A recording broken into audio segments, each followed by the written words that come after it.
First, I want to pass my condolences to the 18 families or the 36 people who passed on from Nyeri and other parts of the country. You know, it pains me. You know, when I read some of the stories of the survivors, that a person was lying there pretending to be dead, and when the person lying next to them was shot, his brain spilled all over him. Let me tell you.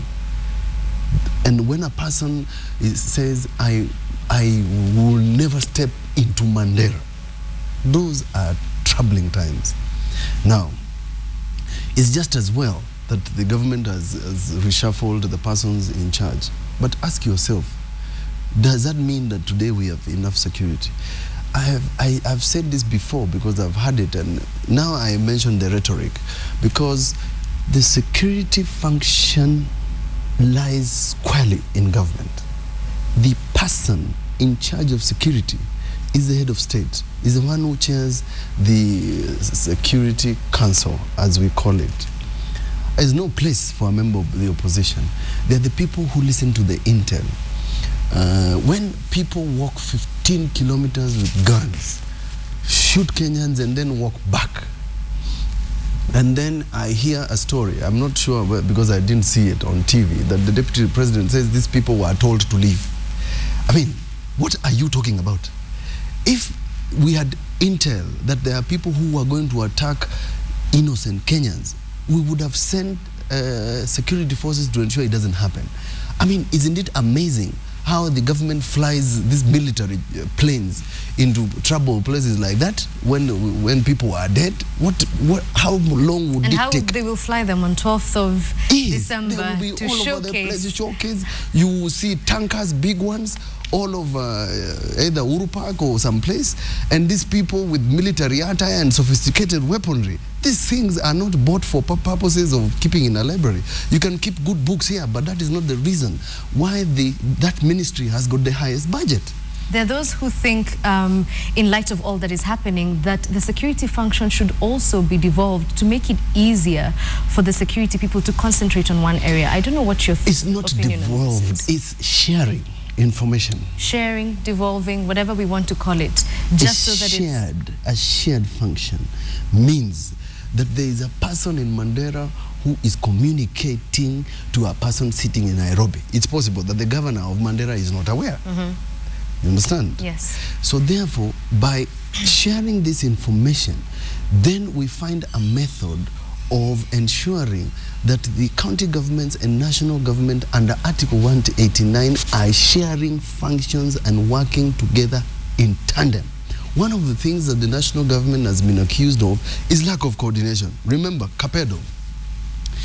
The survivors say, while we were being attacked, we made a radio call.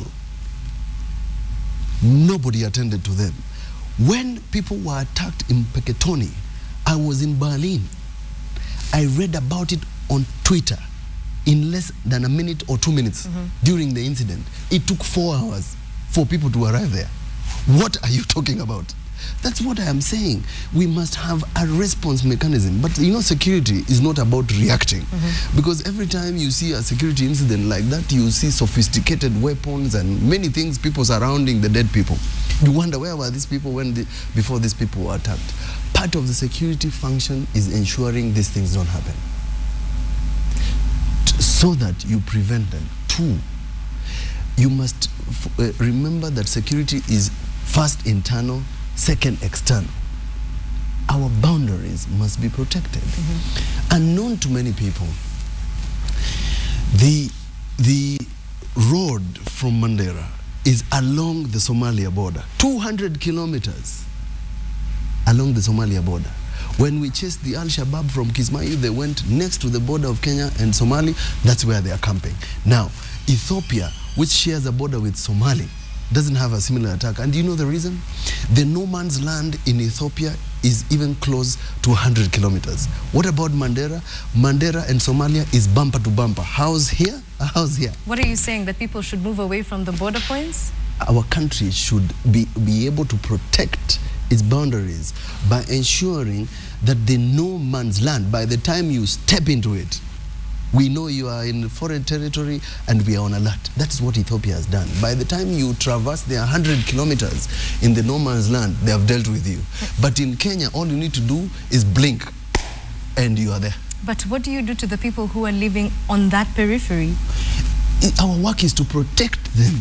There is no reason why people are living on the boundary.